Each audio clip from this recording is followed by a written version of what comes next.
texto anterior que nós começamos, Hebreus capítulo 12, versículo 5, em diante. Louvado seja o teu nome, Senhor.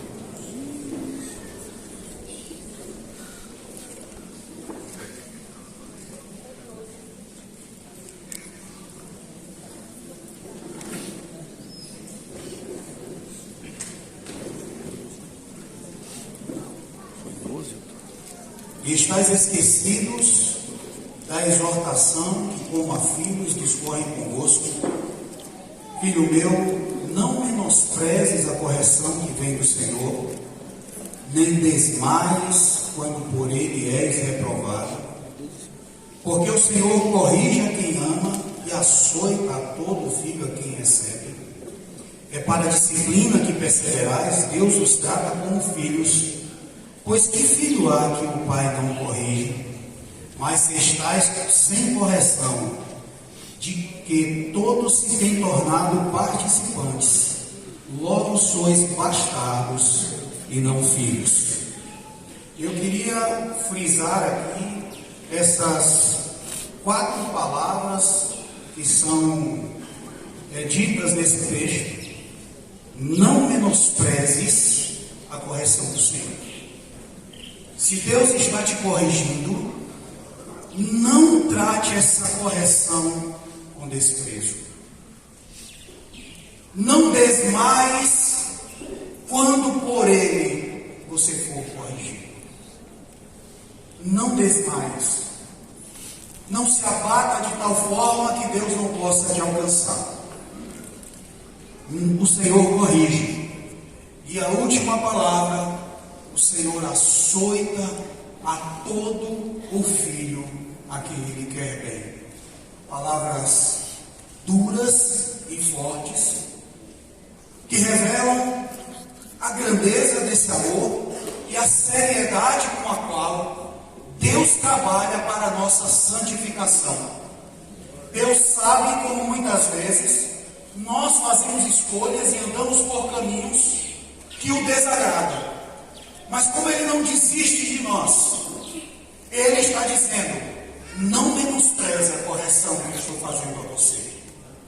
Não desmaie quando eu te corrigir. Eu corrijo ao filho que eu amo. E chego até a açoitá-lo, porque eu o amo, para salvar-nos de nós mesmos e da dureza do nosso coração. Eu me lembro que no encontro passado, quando eu estava falando sobre essas correções do Senhor a nós, eu falei para vocês um pouco daquilo que Deus fez na minha vida ao longo desses anos, e como num determinado momento da minha vida, no início do meu ministério, e é claro, as correções do Senhor continuam até hoje, mas eu estava lembrando de um momento em que eu estava extremamente amargurado no meu coração, me perdendo nas minhas mágoas, nos meus ressentimentos, porque estava vivendo numa congregação a qual eu comecei a tomar conta, né? Fiquei 2 anos em São Paulo, depois 4 anos numa cidadezinha em Veracruz, e Deus usou algumas pessoas para moer, quebrar, tratar o meu coração, arrancar as fragilidades, remover o excesso do emocional que a gente tem, aonde muitas vezes eles se tornam prejudiciais para nós e para aqueles que estão perto de nós. E Deus precisa arrancar isso. E você sabe como é que Deus te dá paciência? Como é? Através da tribulação. Você quer paciência? Você quer ser uma pessoa quebrada, rendida diante de Deus? Então Deus vai usar alguns mecanismos para arrancar de nós aquelas coisas que são nocivas, perturbadoras, perigosas, para que a gente fira menos, sirva mais e sejamos homens e mulheres úteis nas mãos dele. Então eu me lembro que naquele período eu estava amargurado, cheio de problemas no meu coração, porque eu não entendia que Deus estava trabalhando comigo. E eu estava cuidando de um grupo de irmãos, os quais eu orava, cuidava, zelava, e tinha uns instrumentos naquele meio que eram extremamente afiados para me fortificar e tocar no mais profundo do meu coração. E aquilo foi criando muitas mágoas dentro de mim. E eu me lembro que um dia eu orando no meu quarto, meditando na palavra do Senhor, e eu já falei para vocês aqui que tinha vez que eu começava a orar, e quando eu vi, eu estava lá debaixo da cama, gemendo: Senhor, tem misericórdia. Só que eu não entendia. No meu coração, eu estava preocupado em que Deus alcançasse aquele povo, mas eu não entendia que em vez dos olhos de Deus estar sobre aquele povo, estava sobre mim. Lembram de Moisés lá nas águas? Quando o Senhor manda Moisés falar a rocha, e Moisés estava tão revoltado que ele bate na rocha: ouvi, bando de rebeldes, poderei fazer sair água dessa rocha? Pá, bate na rocha. Deus mandou ele falar. Deus queria dar água para o povo. Aí Deus chama ele: Moisés, eu mandei você fazer assim. Você não me representou, você não me glorificou. Olha para a terra, você não vai entrar nela. Aí Moisés disse: mas Senhor, o povo. Ele disse: não é o povo, é você. O povo cuido eu. Então às vezes você está pensando que Deus está com um olhar no seu pai, na sua mãe, no seu marido, no seu filho, na sua esposa. Você acha que é o seu patrão, você acha que é alguém da sua família, e o olhar de Deus está sobre você. E Ele não vai desistir enquanto Ele não formar Jesus em você. E não importa os instrumentos que Ele vai usar, porque você não escolhe, é Ele que escolhe. E muitas vezes são instrumentos desagradáveis, que mexem profundamente no nosso ego. Porque Deus precisa arrancar de nós aquilo que é nocivo e prejudicial ao seu reino e à sua obra. E às vezes a gente desmaia, a gente menospreza a correção do Senhor, porque nós achamos que nós somos bonzinhos, e como Jó, nós começamos a nos justificar diante de Deus e dizemos: o Senhor está sendo injusto comigo. Pode porventura vir injustiça da parte de Deus contra nós? Pode o nosso Deus ser injusto contra nós em algum momento? Nunca, jamais. Ele é perfeito em tudo que Ele faz. Você pode não enxergar o que Ele está fazendo, mas Ele está fazendo. Eu me lembro que depois de muitos anos, eu pude perceber que Deus começou a fazer algo em mim. Se o grão de trigo caído na terra não morrer, fica ele só. Mas se morrer, dá muito fruto. Deus precisa de homens quebrados, mulheres quebradas, rendidas, mansas, maleáveis, tratáveis, as quais Ele pode usar para a sua glória, que tenham capacidade ao sofrimento. E você não terá capacidade ao sofrimento se Deus não conseguir tocar na tua vida. Nós ficamos cheios de nós mesmos, sabemos nos defender muito bem. Em 1 Pedro capítulo 2, versículo 23, diz que Jesus, quando injuriado, não injuriava, quando ultrajado, não revidava com ultraje, mas entregava-se àquele que julga retamente. Você pode dizer assim: ah, mas não foi eu que causei o problema. Você não conhece meu pai, você não conhece minha mãe, você não conhece meu marido, meu filho, minha esposa. Mas Deus conhece você. E Ele sabe o que Ele precisa plantar e fazer crescer no teu coração. Filho meu, não menosprezes a correção do Senhor, nem desmaie quando por Ele fores corrigido, porque o Senhor corrige a quem ama e açoita todo aquele a quem Ele quer bem. E eu, a semana passada, eu tenho um hábito, eu não sei quantos têm esse hábito, mas eu tenho um hábito de anotar orações. E eu pego minhas orações e pego uma agenda e eu vou anotando minhas orações diante do Senhor. E eu peguei uma agenda minha de mês 11 de 1988. Eu estava me preparando para o retiro da semana passada, e eu peguei uma agenda dia 20 e poucos do mês 11 de 88, e comecei a ler as minhas anotações. E Eu chorei naquele dia, porque eu li uma oração que eu fiz ao Senhor. Eu acho que eu deveria ter uns 19 anos de idade, não lembro exatamente, 20 anos. E foi justamente no início da obra, quando a gente começa lá cheio de um motor enorme, experiência zero. Um motorzão enorme, maturidade zero. Não tinha nada. Ele saía atropelando e queria fazer a obra de Deus de qualquer jeito. E eu me lembro que lá eu fui ler esse texto que eu coloquei de 1988. E eu estava cuidando desses irmãos lá. E eu lembro, e eu vi lá que eu coloquei assim: Senhor, a cada dia eu tenho amado mais esse povo. A cada dia o Senhor tem enchido mais o meu coração para servi-los. E eu não quero fazer outra coisa da minha vida, a não ser poder doar a minha vida por eles. E coloquei uma série de coisas e eu fiquei lembrando que na minha infância espiritual, Deus já estava trabalhando para fazer em mim o que Ele queria. Eu sequer tinha ideia de quanta coisa Ele precisava arrancar de mim, mas eu vi que Ele estava ardendo no meu coração em primeiro lugar, uma paixão por Ele, para que Ele pudesse construir em mim o que Ele queria. Depois de 30 e tantos anos, você olha para trás, ainda há muita coisa a ser arrancada, mas Ele trabalhou e foi removendo muitas coisas até que eu chegasse até aqui, como creio na vida de cada um de vocês. Essas são as correções do Senhor, para que nós nos tornemos exatamente como Ele quer que nós sejamos.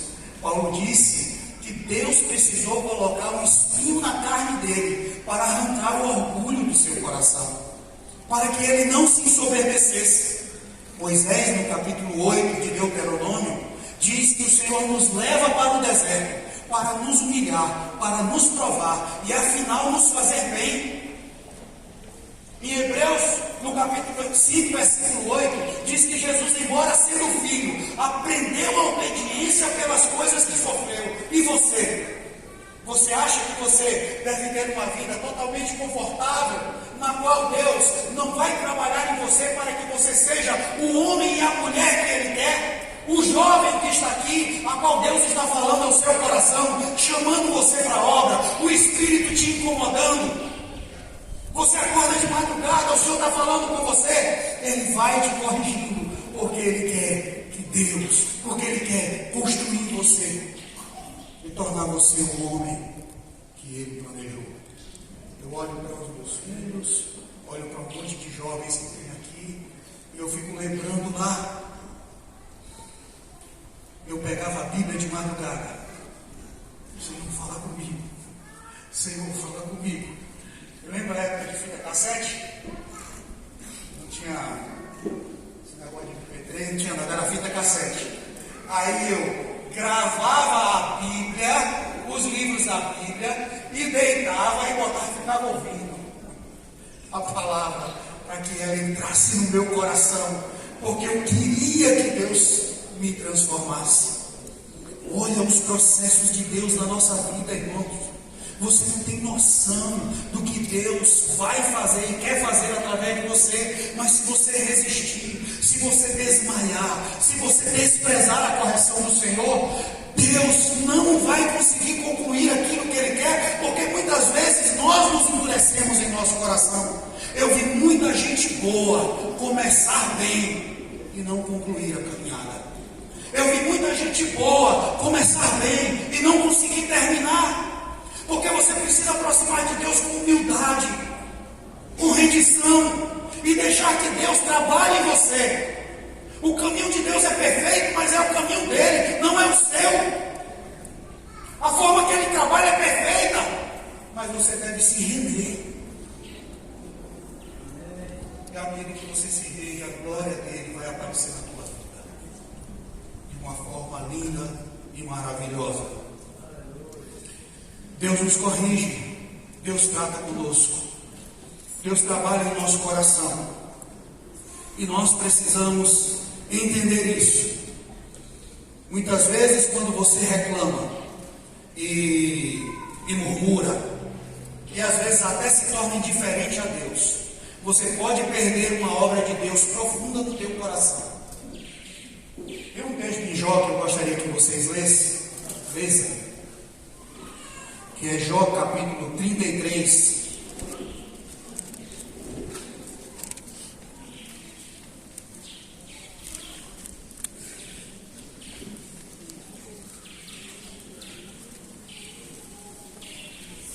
Jó 33, versículo de 9 a 10. Agora, eu vou pedir algo a vocês.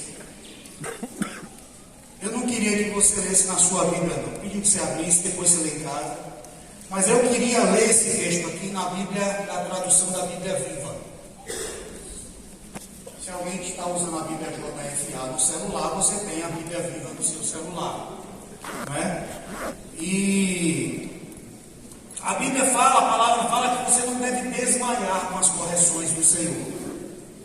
Jó, capítulo 33, versículo 8 ao 10. E só para contextualizar, vocês sabem que haviam 4 pessoas ali, naquele estado em que Jó se encontrava. Os 3 amigos de Jó mais velhos falaram e falaram e falaram. E quando chega no capítulo 31, Jó faz a sua última reclamação. Inclusive, quando você lê o livro de Jó no capítulo 31, você percebe que Jó revela todo o seu orgulho e soberba. Eu vejo muitas pessoas dizendo assim: você precisa ter a paciência de Jó. Vocês estão enganados. Deus amou tanto a Jó, que Deus deixou Jó passar por aquela situação para arrancar o orgulho do coração de Jó e revelar-se a Jó de uma forma mais gloriosa que ele nunca experimentou. Então, quando você chega no capítulo 31 de Jó, você vai ver Jó fazendo uma defesa de si mesmo. E Jó termina o capítulo 31 desafiando a Deus. Ele faz um desafio a Deus. Ele diz assim: eu fui santo, eu busquei o Senhor, eu renunciei, eu me entreguei, e olha a minha situação como está. Ele mostra um currículo para Deus, diz assim: eis aqui a minha sentença assinada, que o meu acusador me acuse. Olha a ousadia de Jó. Ele disse: Deus, olha aqui o meu coração, eu fui reto, eu fui perfeito, e o Senhor me feriu injustamente. Então, quando chega no capítulo 32 em diante de Jó, os amigos de Jó não tinham mais argumentos. Você sabe por quê? Porque Jó era um homem extremamente argumentador. Tudo que cada amigo dele falava, ele tinha uma resposta, ele sabia argumentar. E aí, no capítulo 32 em diante, entra em cena um jovem chamado Eliú, que era o mais novo. E o mais novo, segundo o costume dos judeus, não podia falar antes dos mais velhos. Então ele ficou esperando toda aquela discussão, ali sentado, Jó se lamentando, e os amigos falando. E depois que eles não tinham mais argumento, então Eliú começa a falar. E aí, ele diz algo aqui para Jó, que eu acho interessante. Porque muitas vezes nós desmaiamos pela correção do Senhor. Aí Eliú diz assim para Jó. Estou lendo na tradução da Bíblia Viva. Ouvi bem o que você disse várias e várias vezes. Estou inocente, Jó falou. Sou um homem limpo e sem pecado. Estou puro e sem culpa. Você disse isso, Jó. E Eliú está falando isso para Jó. Deus passou a minha vida numa peneira fina até encontrar algum pequeno erro e me acusar como se eu fosse seu inimigo. Você já se pegou assim, gente? Você fica lá reclamando, não adianta eu buscar a Deus, não. Eu clamo, eu oro, Ele não me responde, Ele não me atende, eu me esforço, procuro viver uma vida correta, procuro viver uma vida santa, procuro fazer a sua vontade. Olha o que eu estou recebendo. Deus está lá se importando comigo. Olha o orgulho no nosso coração. Olha a forma como nós lidamos com Deus. E agora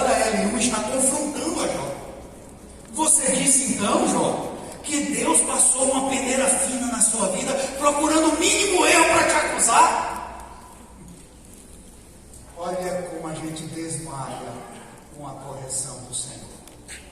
Olha como a gente muitas vezes menosprezamos a forma que Deus está falando conosco.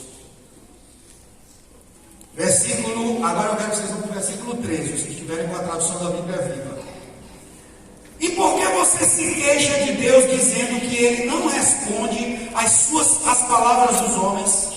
Além do mais, Deus se revela ao homem de um modo ou de outro, mesmo que você não tenha percebido isso. Ele se revela em sonhos, em visões durante a noite, quando os homens estão dormindo profundamente em suas camas. Nessas horas, Deus faz do homem ouvir os seus ensinos e os aterroriza com as advertências para mudar as ideias erradas do homem, para livrar o homem do orgulho e das suas más ações.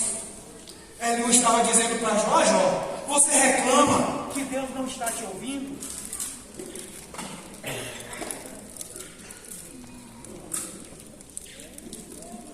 Você reclama, Jó, que Deus não está te ouvindo?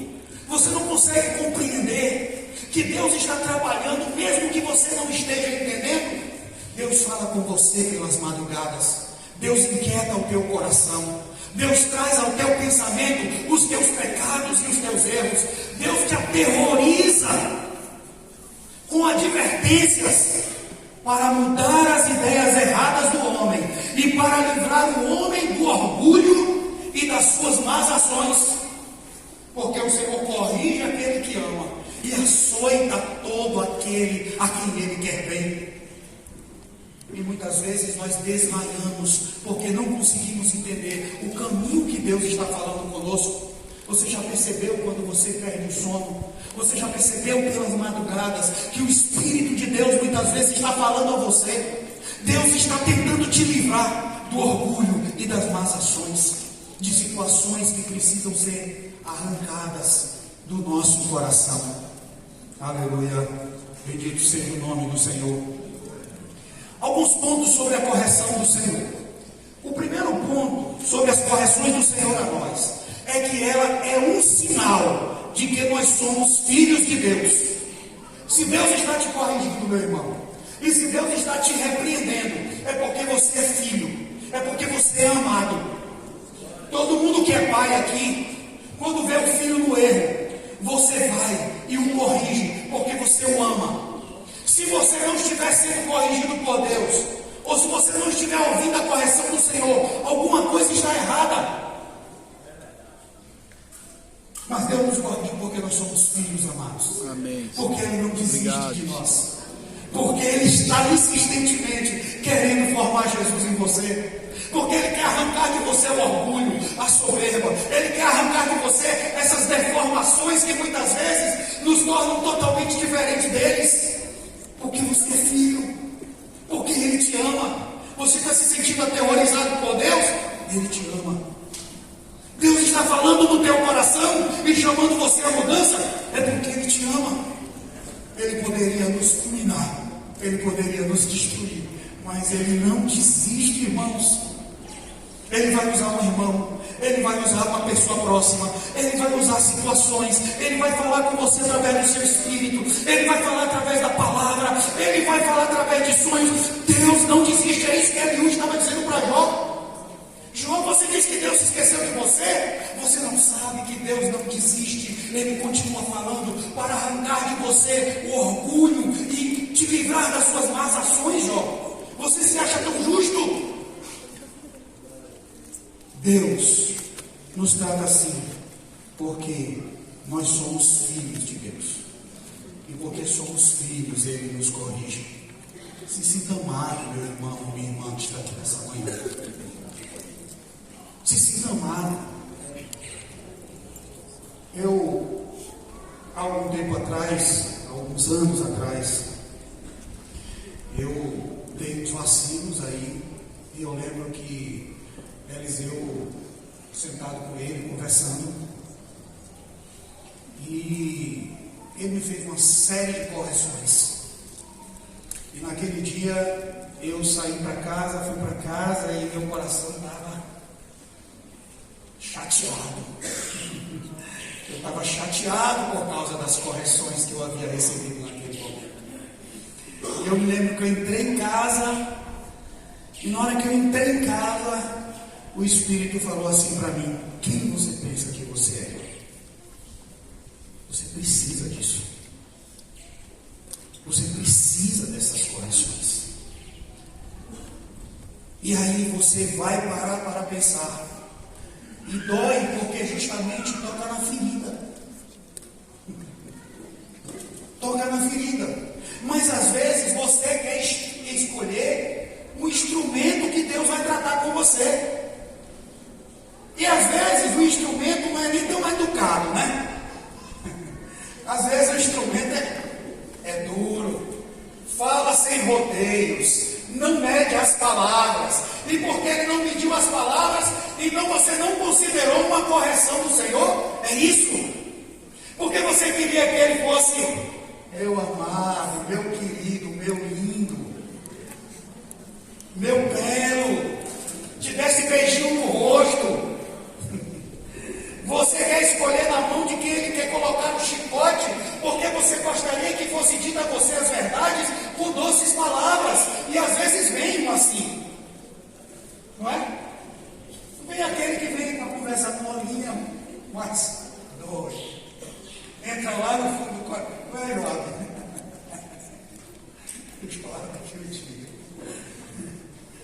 mas às vezes, gente, Deus usa alguns instrumentos um pouco mais crus, mais rudes, que não são tão delicados.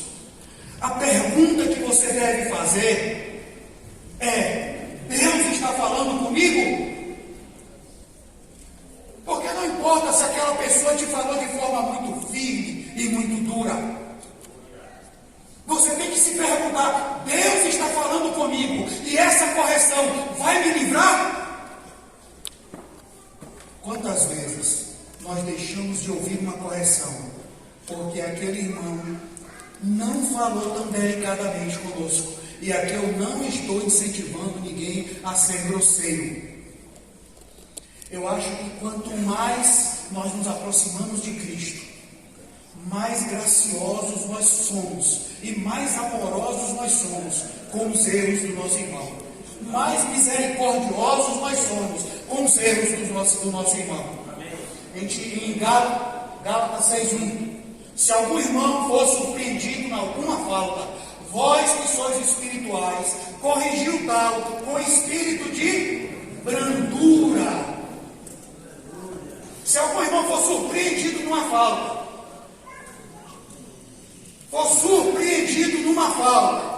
preste atenção nisso que eu estou dizendo para vocês. For surpreendido numa falta,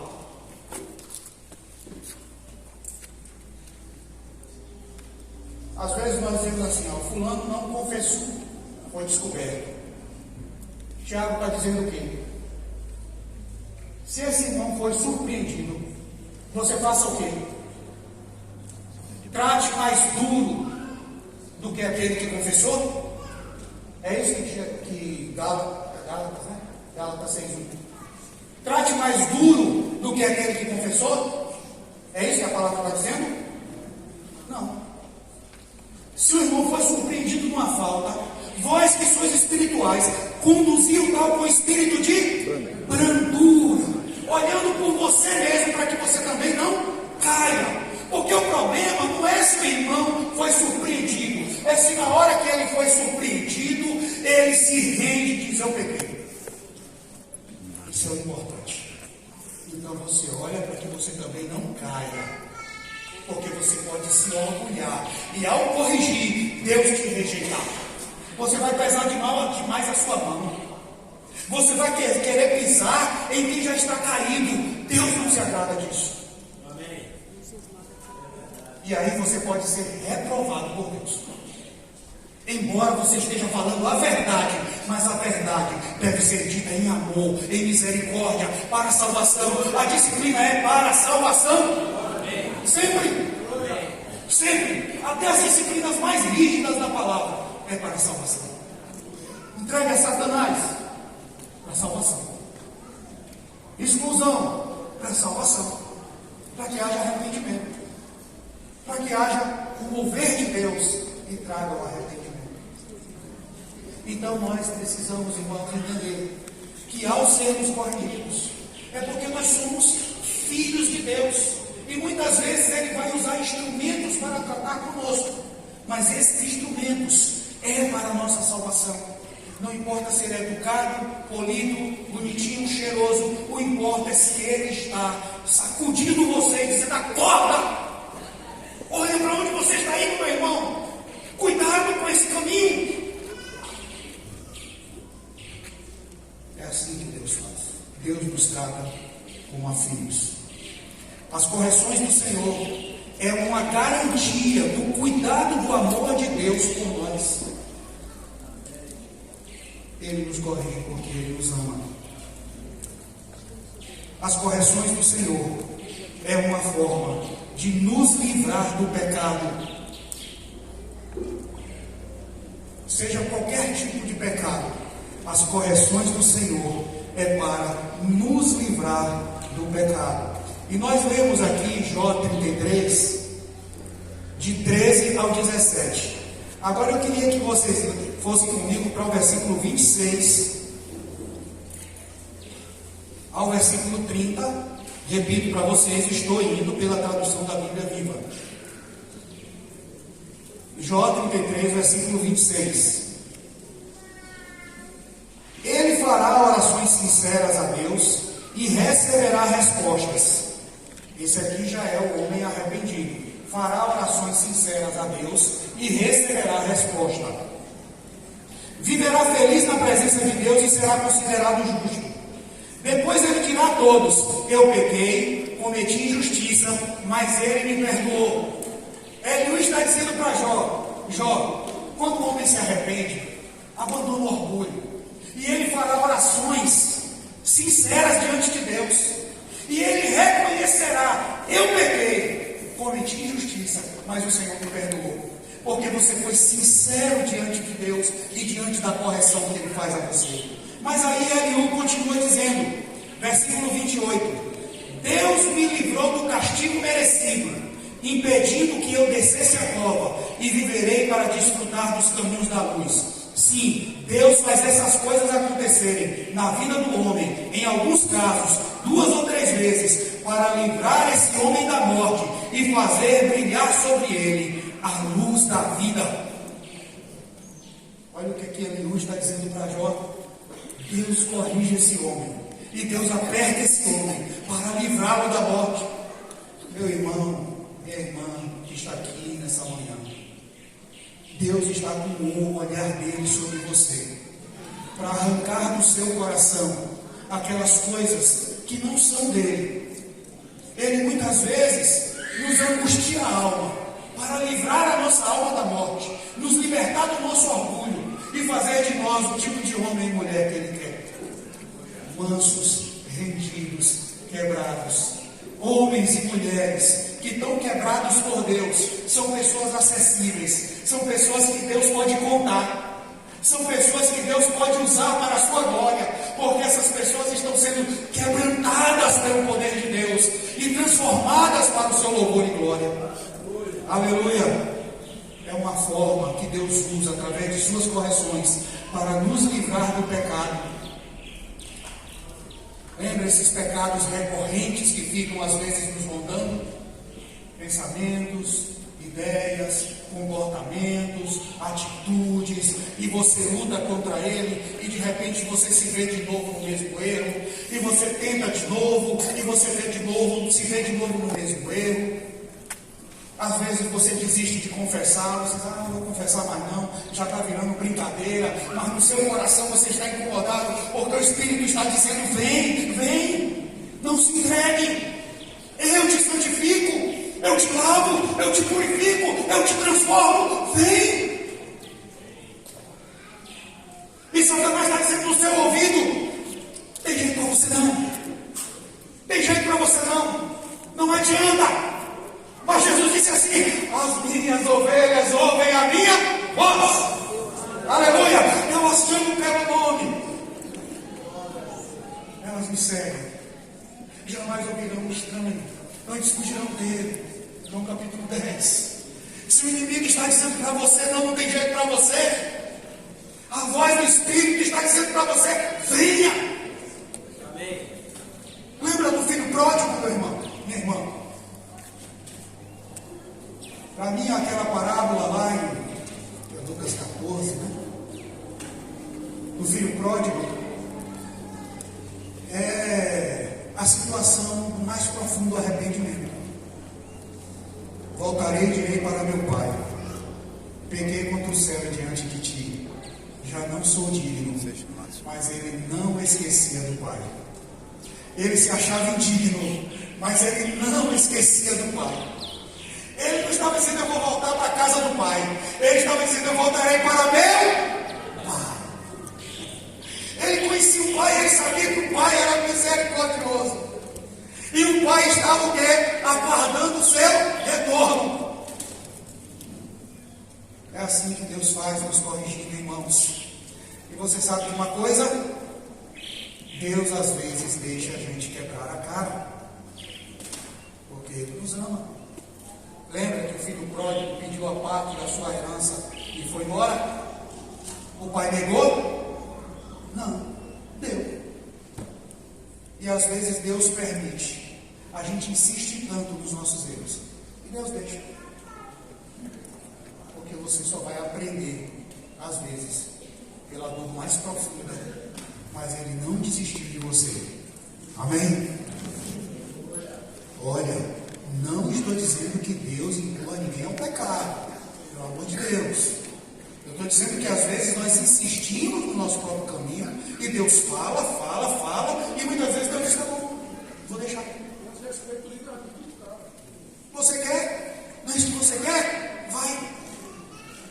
E assim aconteceu com o pródigo.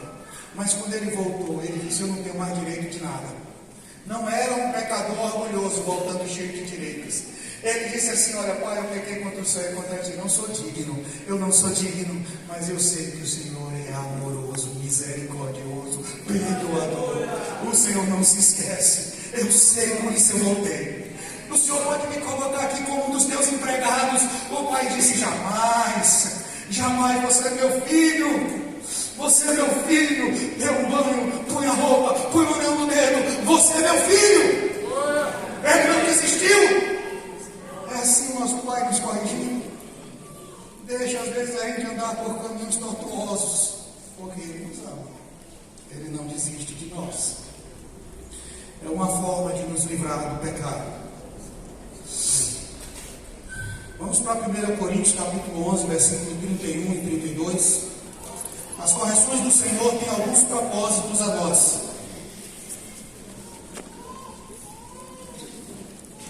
Eu vou sair agora da Bíblia Viva. Tenham paciência comigo. E vou voltar para essas versões mais tradicionais.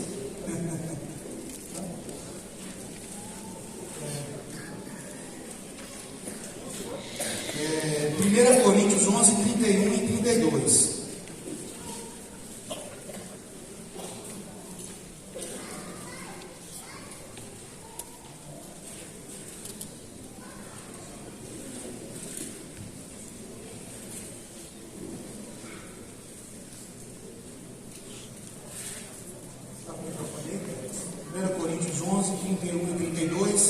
E se alguém quiser anotar, um dos propósitos da correção do Senhor a nós é para que não sejamos condenados com o mundo.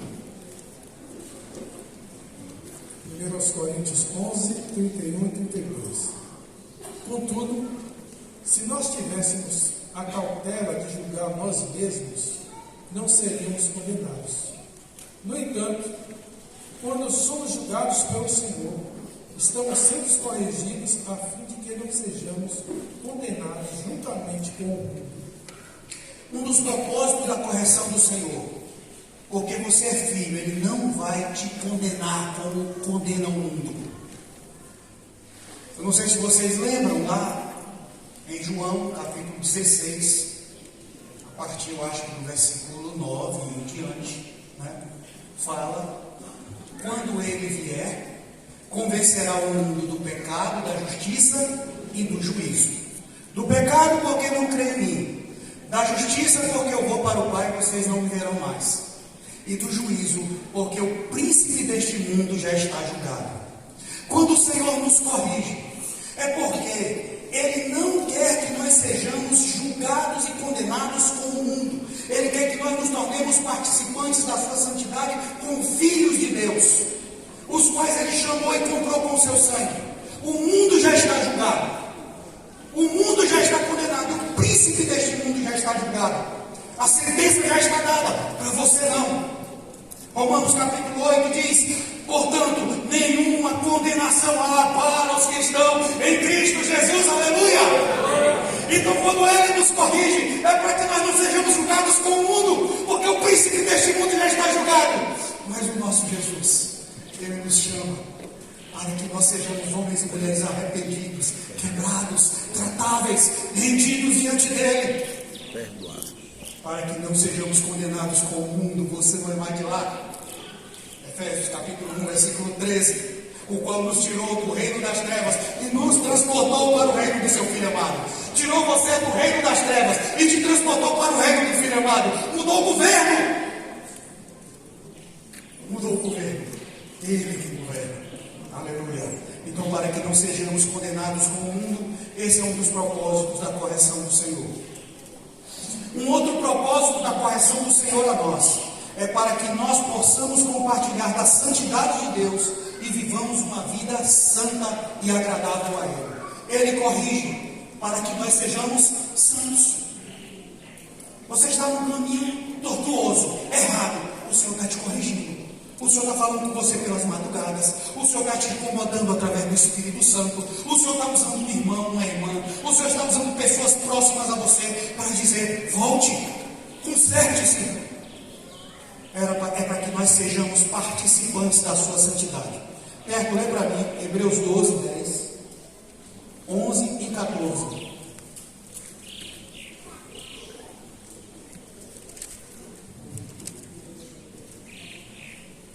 Hebreus 12, 10, 11 e 14. Porque nossos pais nos disciplinavam por um espaço curto de tempo, da forma que melhor lhes parecia. Deus, entretanto, nos corrige para o nosso bem maior, a fim de que possamos participar plenamente da sua santidade. Aí, vamos entender o nome disso. Deus te corrige para quê? Para que você faça o quê? Parte da santidade dele. Imagine isso. Ele te corrige para que você faça parte da santidade dele. Para que você seja santo, quebrado, rendido diante dele. Seja como ele quer. Versículo 14. O 11, você falou? Não, eu li até o 10. Toda correção, de fato, no momento em que ocorre, não nos parece ser motivo de contentamento, mas de frustração. Mais tarde, no entanto, produz fruto de justiça e paz para todos aqueles que por ela foram disciplinados. 14. Esforçai-vos em viver em paz com todas as pessoas e em santificação, sem a qual ninguém verá o Senhor. Quantos aqui já foram corrigidos? Corrigidos mesmo. Foi bom? Doeu? Você ficou zangado em alguns momentos? Ficou chateado? Toda correção a princípio não parece ser motivo de alegria, mas de tristeza. Você fica abatido, dói, machuca, mas depois você vai para casa, aí você começa a pensar. E você começa a ruminar aquela situação. E o Espírito começa a falar com você: rapaz, você está errado. Você precisa disso mesmo. Você está precisando sair desse caminho. E aí você olha o cumprimento desse texto. Depois ela produz um fruto pacífico naqueles que são exercitados por ela. Aí você baixa a sua cabeça e você diz: eu estou errado. Ô Cláudio, esse caso que você acabou de citar, você vai para casa e tal, são os casos dos mais quebrantados. Aí você vai para casa e resolve, mas às vezes a gente está com o coração mais difícil. E às vezes o tempo da disciplina em alguns momentos, depende mais da gente do que de Deus. Porque o tempo da disciplina vai depender do tempo que eu vou levar para me arrepender e me consertar. Então, às vezes demora um ano, às vezes demora meses, às vezes demora poucos dias. Mas depende da atitude do meu coração diante da disciplina do Senhor em minha vida. Aleluia. Aí você vai para casa e diz: quem é fulano para me dizer isso? Como é que ele teve coragem de me falar essas coisas? Mas Deus está de olho em você. Deus quer arrancar o orgulho, a soberba. Deus quer arrancar o pecado, a dureza, a insensibilidade. Deus só trabalha com vasos quebrados. Deus só trabalha com homens e mulheres quebrados, rendidos diante dele. É assim que ele faz.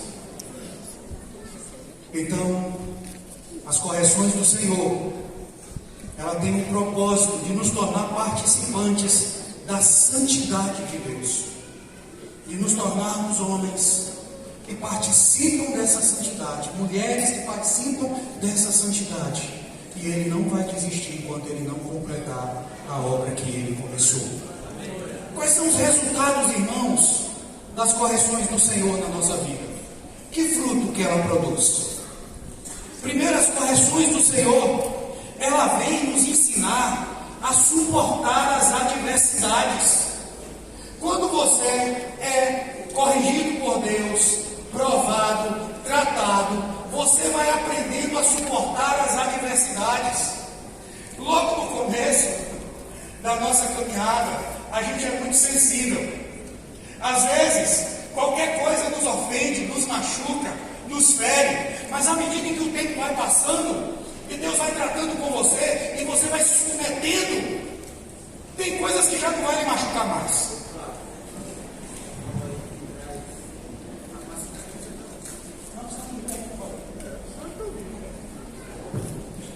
Você falou aí que as correções de Deus trazem capacidade de lidar com as adversidades.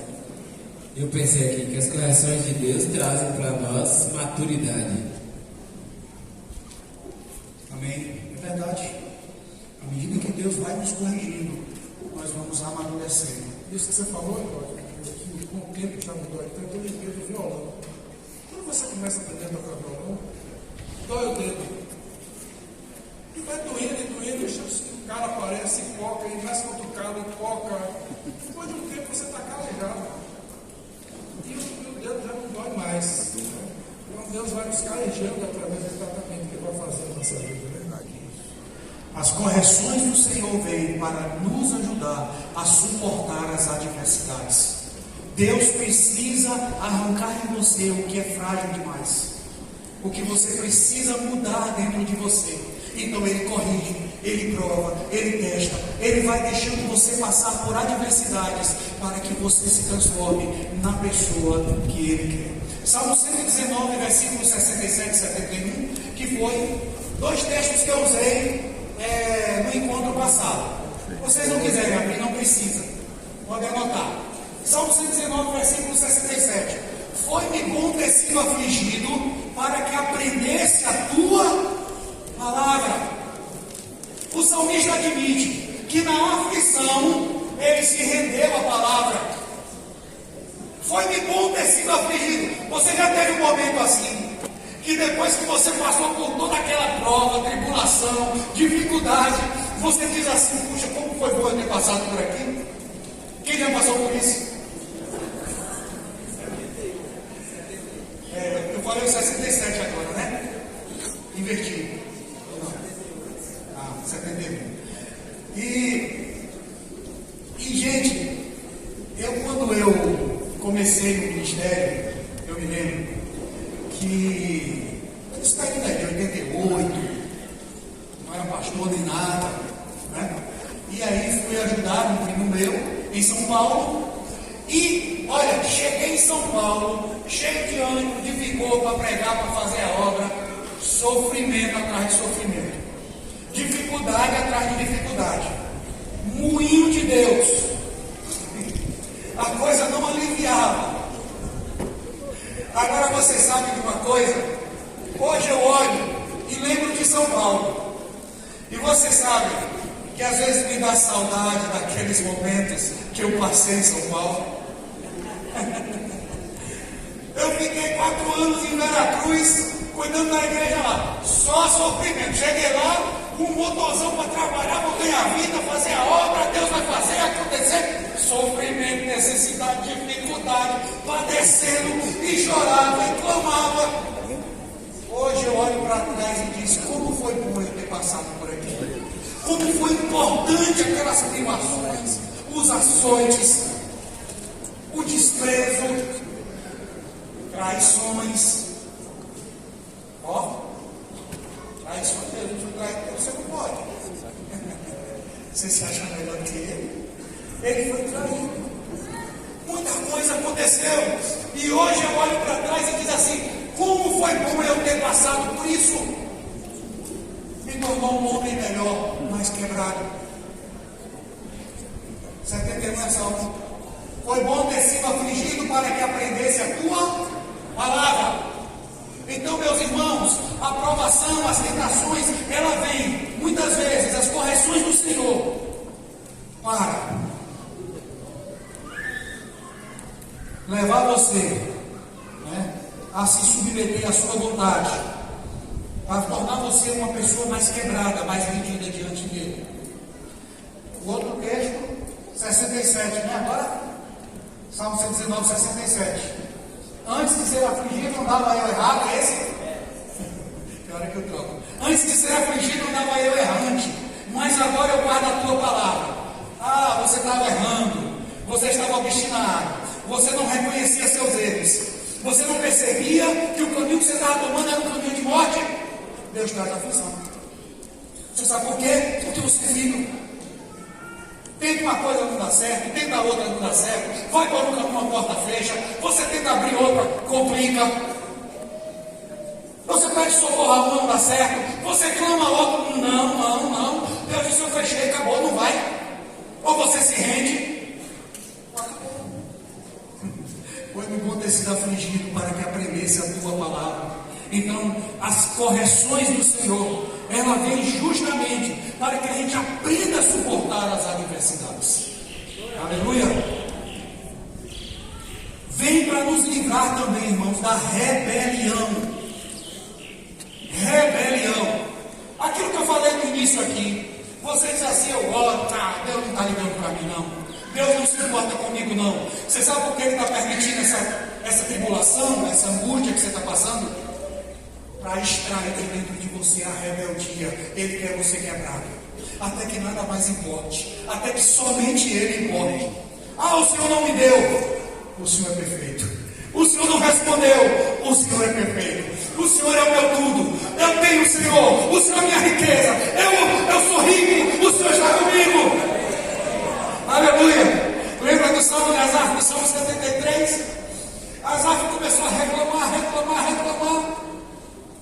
Porque ele já estava velho, Asaf, quando escreveu o Salmo 73, calcula-se que Asaf já estava depois dos 70, devia ter uma artrite, uma artrose, sei lá, taquicardia, não tinha nada.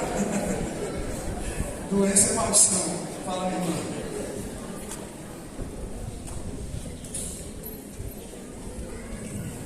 Só para compartilhar aqui, todo mundo sabe que a dificuldade elas nos aproximam do Senhor, né?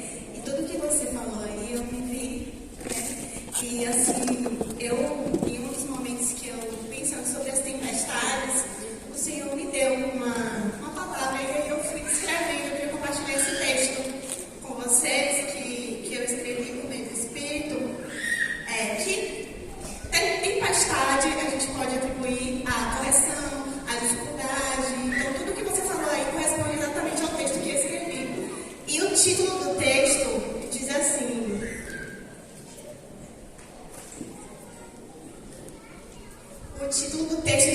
Deus sabe o que faz. Não tenhamos medo, o plano de Deus é perfeito. Ainda que tempestades e ondas fortes venham na sua direção, firme na rocha permanecerão aqueles que estão sob a sua proteção. Ele é quem reescreve a história. está sobre as suas mãos. Faz o que bem deseja, desfaz e refaz, mas a sua promessa não deixará para trás. E para que o fim seja conforme como ele deseja, ele usa de estratégias sem que ninguém veja. Somente aqueles que conhecem a natureza de Deus compreenderão que seus planos têm uma razão, pois ele usa situações a nosso favor, mesmo aquelas que virão a nos provocar dor. Às vezes elas são necessárias para uma finalidade pensada. Ele também conhece as nossas limitações, inclusive até onde suportaremos as aflições. Ainda que a situação seja difícil, a tua graça sempre nos tirará do abismo. Obrigada pelo seu amor, com ele a sustento na dor.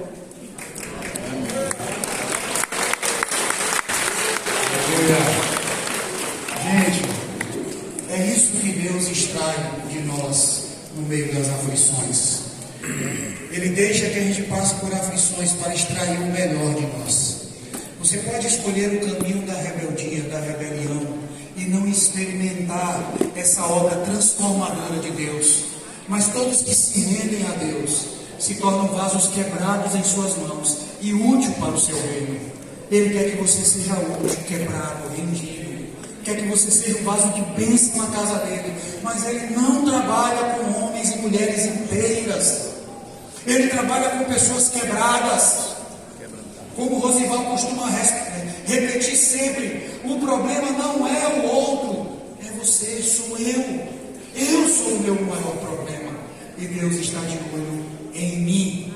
Então, Deus trabalha para nos livrar da rebelião e arrancar do nosso coração aquilo que não lhe é agradável. Você pode estar dizendo, Deus se esqueceu de mim, Deus não se lembra de mim, Deus não está ouvindo as minhas orações.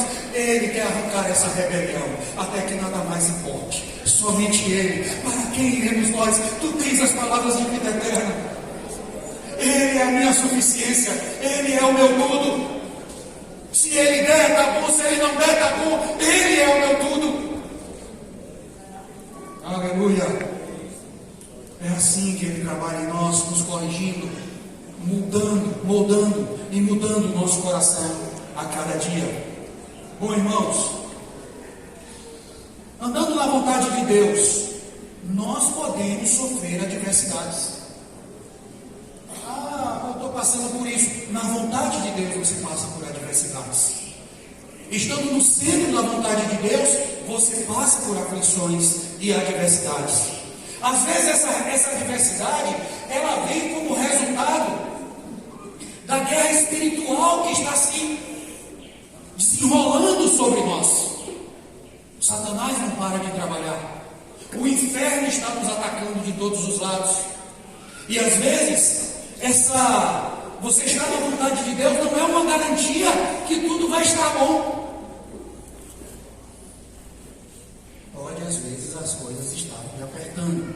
E às vezes isso vem como fruto da nossa guerra espiritual contra Satanás. Leiam para mim Efésios 6, 11 a 13.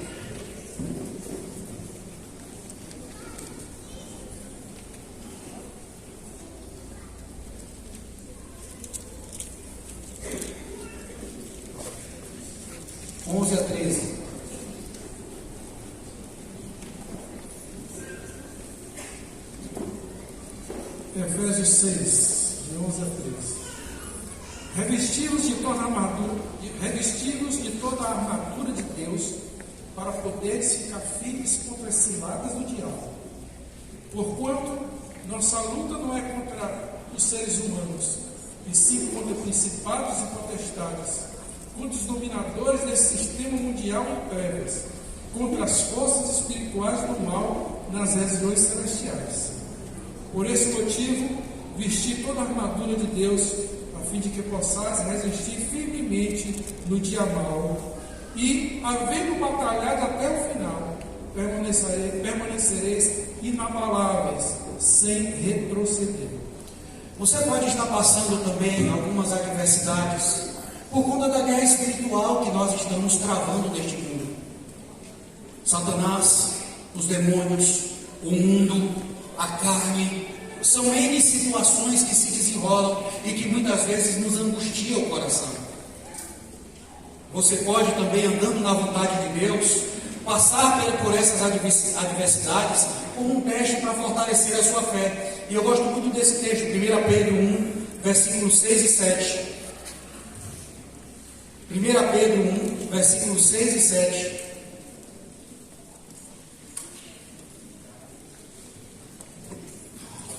Pedro 1, versículos 6 e 7. Você está lendo na King James, né, Pedro? Isso. Quer outra tradução? Quero.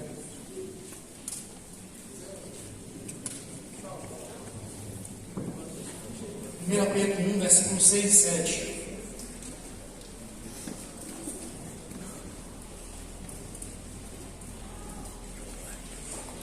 Mas, embora no presente, por breve tempo, se necessário, sejais contristados por várias provações, para que, uma vez confirmado o valor da vossa fé, muito mais preciosa do que o ouro perecível, mesmo apurado por fogo, redunde em glória, em louvor, glória e em honra na revelação de Jesus Cristo. Andando na vontade de Deus, você pode passar por provações, adversidades e correções do Senhor. E aqui ele está dizendo assim: nisto exultais, embora no presente momento sejais contristados por várias provações, para que a prova da vossa fé, mais preciosa do que o ouro que perece, redunde em louvor, glória e honra na revelação de Jesus Cristo. A prova da vossa fé, mais preciosa do que o ouro que perece. Ele está provando tua fé. Ele quer que essa fé seja mais preciosa do que o ouro que perece, seja muito mais perfeita.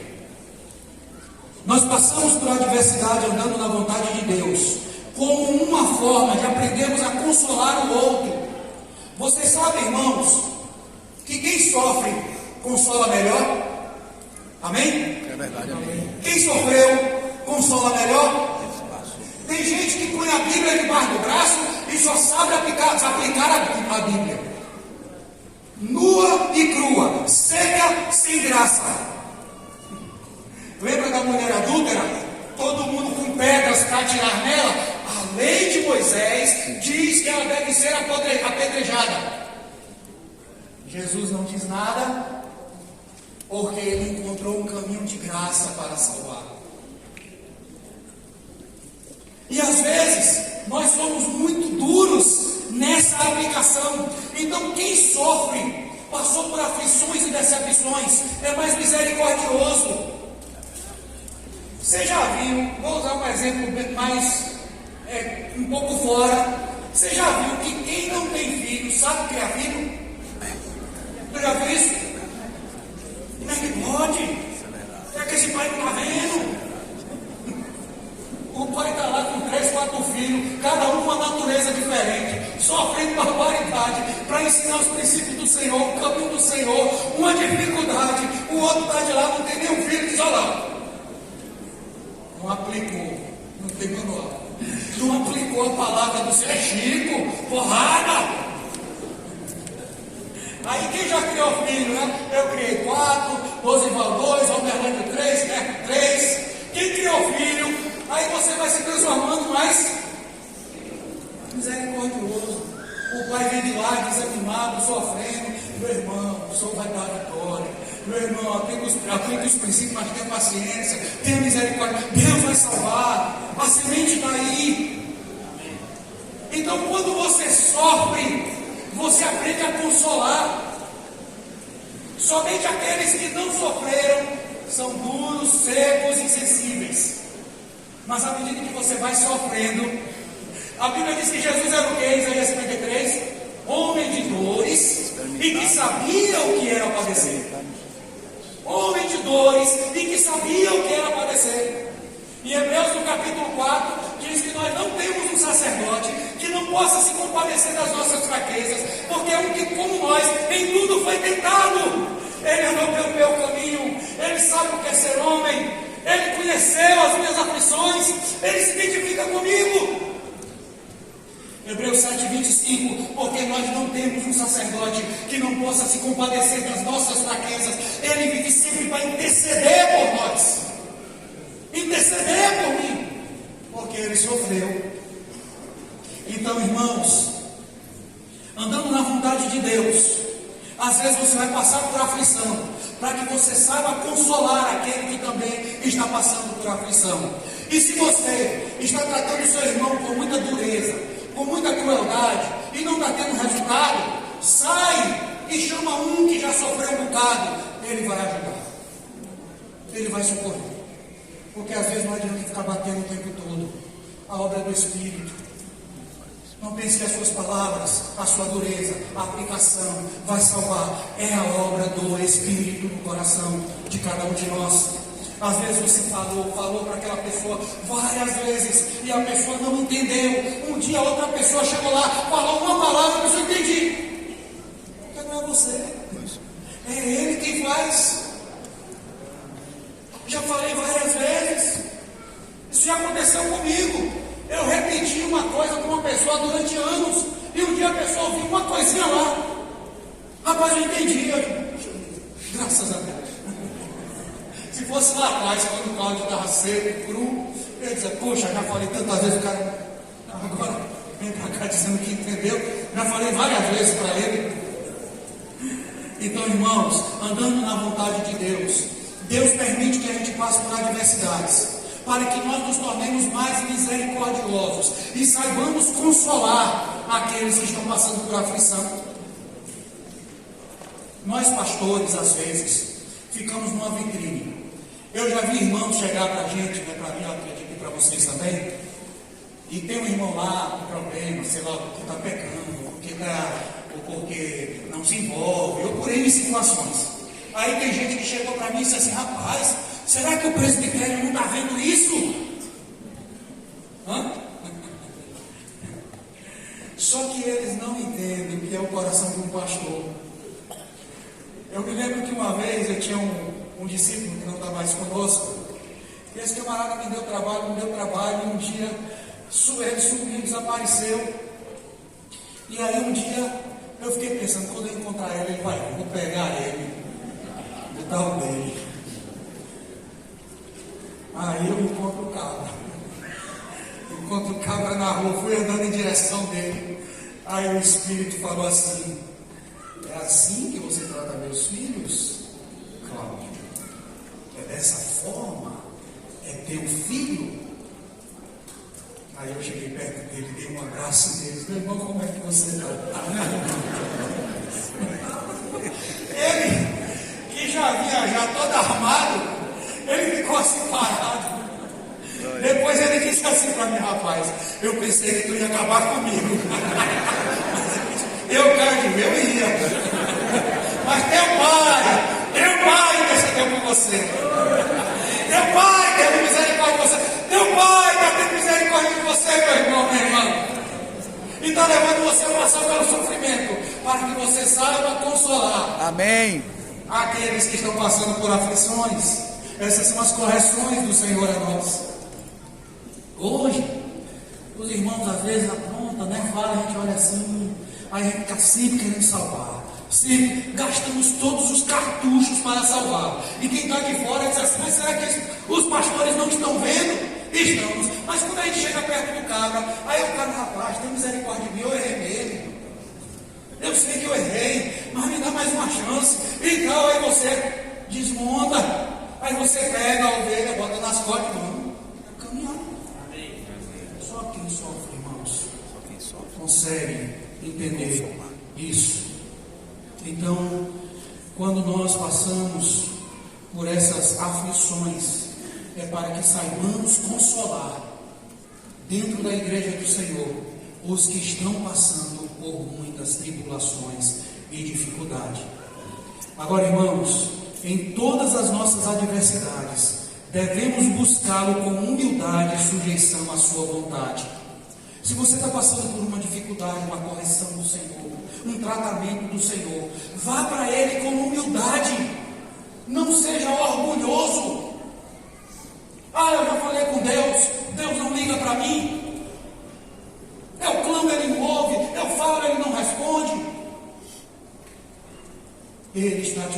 pedindo para arrancar essa dureza do teu coração.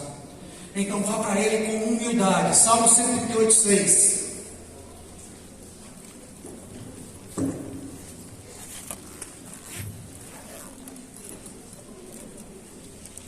Salmo 138, 6.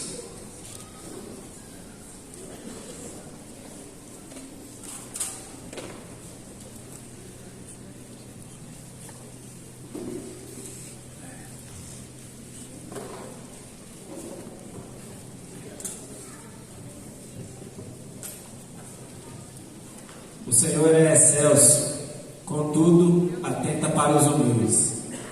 Os soberbos, Ele os conhece de longe. Para quem que o Senhor olha, irmãos? Para quem Ele atenta? Humilde. O que vai para Ele rendido. O que se aproxima dele em humildade de coração. Ele é excelso, mas Ele atenta para o humilde. E se Ele não te respondeu, é porque Ele sabe que você ainda precisa passar por uma mudança. Todas as vezes que eu leio o livro de Jó, você me vê sempre citando o livro de Jó, porque o livro de Jó é um livro que nos ensina muita sabedoria e aprendizado. E às vezes, irmãos, a tribulação de um dia, de uma semana, de um mês, você até suporta. Mas aí a tribulação demora mais, né? Lembra de Jó? O Senhor me deu, o Senhor tomou, bendito seja o nome do Senhor. Olha, Jó estava firme na primeira fase. Vem a segunda fase. A mulher dele vai lá no ouvido dele. Você está contigo a esse Deus? Renuncia esse seu Deus e morre. Tipo, fala uma louca, fala tudo. Eu recebi o bem, agora não vou receber o mal. Olha, Jó aprovado de novo. Aí vem a terceira fase. Tumores, lepra. Devia ser um mau cheiro, porque ele disse que as suas chagas estavam escorrendo água, escorrendo líquido. Ele estava se rapando com um caco de teia. Agora a terceira fase. Então sua tribulação começou, passou a primeira fase, e disse, isso aqui é beleza, vou passar. Aí Deus disse, não, mas não tá bom não, vou demorar mais um pouquinho. Aí demora um mês. Aí você, agora eu vou vencer, o Senhor está comigo e tal. Aí o Senhor diz, mas ainda precisa arrancar umas coisas dentro desse coração seu que está cheio de rebeldia. E aí demora mais 6 meses, 1 ano, e você fica ali. Deus sabe o que está fazendo, gente. Ele é injusto. Acaso há injustiça em Deus? Acaso pode Deus ser injusto? Nunca, jamais. Ele é bom e perfeito. E Ele sabe o que Ele está fazendo. Então, nós precisamos entender que esse Deus, Ele habita com esse coração humilde e quebrantado. Ele quer trabalhar em você, até que você seja o tipo de pessoa que Ele quer. E quando você vê todo aquele diálogo de Jó, aí você vai vendo que Jó agora começa a arrancar de dentro dele a soberba, o orgulho. No capítulo 17 de Jó, Jó diz assim, tu fostes perverso comigo. Olha o Jó, o homem de fé. Olha o Jó, o homem de fé. Olha o que Eliú disse para Jó, lá no capítulo 33 que nós lemos. Você disse que Deus está procurando com uma lupa os seus pecados.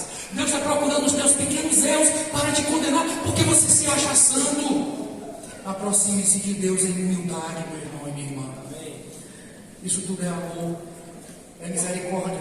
Talvez Satanás estivesse vibrando, dizendo, eu agora consegui derrotar Jó. E Deus, na sua sabedoria, apanha o sábio na sua sabedoria, porque a sabedoria de Deus é mais, a loucura de Deus é mais sábia do que os homens, e a fraqueza de Deus é mais forte do que os homens. Satanás está pensando que ele vai triunfar sobre a sua vida, e Deus, na sua sabedoria, colocando você contra a parede, ele vai te tornar uma pessoa melhor. Ele vai te tornar uma pessoa transformada. Ele vai te transformar um pequeno Cristo nessa terra, cheio da sua presença. Aleluia. Aí eu acho interessante o capítulo 38 de Jó. Todo mundo parou de falar. Aí agora é Deus. Singe-te como um homem, Jó. E eu te perguntarei, quem é esse que encobre o conselho e fala de coisas que não entende? Põe-te em pé e eu falarei contigo. Você está achando que Deus está tornando a tua vida uma confusão. mas as correções dele é para te tornar uma pessoa melhor. No final de tudo, chega no capítulo 40 de Jó. A rei Jó diz assim: pus a minha mão na minha boca, falei de coisas que eu não entendia, coisas grandiosas demais para mim. Capítulo 42, agora sim eu te conheço, eu te conhecia de ouvir falar, mas agora eu te vejo, eu te conheço, eu sei quem tu és. Que jornada daquele homem, que amor de Deus. Deus não poderia ter fulminado aquele homem com seu orgulho? Não poderia ter encerrado a carreira dele e não ter tido tanto trabalho? Não, ele pacientemente. Se você pegar o capítulo 38, 39 e 40 de Jó, eu fico olhando aquelas perguntas que Deus faz a Jó, e eu fico me perguntando, mas para que Deus precisava estar fazendo esse tipo de pergunta a Jó? É porque ele amava aquele homem. Deus precisa de alguma coisa? Nada. Ele é pleno, completo. Na teologia diz que Deus não tem potencial. É um termo teológico, né? Deus não tem potencial, né? Se eu disser assim, Terto tem um potencial para ser um grande jogador de futebol, Neymar. Ele tem potencial. Na teologia a gente diz que Deus não tem potencial. Deus não precisa de nada. Ele é completo em si mesmo. Ele não precisa de convencer. Ele não precisa de nada. Ele é perfeito. Ele é si mesmo, se basta. Ele é pleno em tudo. Mas ele passa 3 capítulos ali fazendo perguntas a Jó. Foi porque Deus queria respostas. Ele já tinha as respostas. Deus queria salvar Jó. A insistência de Deus não é por causa dele, é por causa de você. E aí Jó diz: eu te conhecia de ouvir falar, mas agora os meus olhos te veem. As correções do Senhor, irmãos, a nós é para nos tornar homens e mulheres segundo o seu coração. Não desmaies quando por ele for corrigido. Não rejeites a correção do Senhor. Ele te ama, você é filho e filha, e Ele quer completar a obra que um dia Ele começou na sua vida. Aleluia! Vamos ficar de pé? Não sei se é algum de vocês. Queridos, já estava nesse processo há muito tempo. E o processo não parou porque você ainda não se rendeu. A palavra de Deus que eu tenho para você é: renda-se. Interrompa o processo, porque a disciplina vai continuar até que você se renda completamente. Hoje é dia, Deus está falando com você de novo. Quem tem ouvidos, ouça o que o Espírito diz a igreja. Deus não coloca essa palavra no coração de Cláudio simplesmente por colocar. Ele coloca porque Ele sabe o que está acontecendo no meio do rebanho. Ele sabe o que está acontecendo no meio das ovelhas. Ele está falando com você. Se renda hoje. Hoje é dia de começar uma nova história, de um tempo novo, e uma vida aperfeiçoada pelo Espírito de Deus.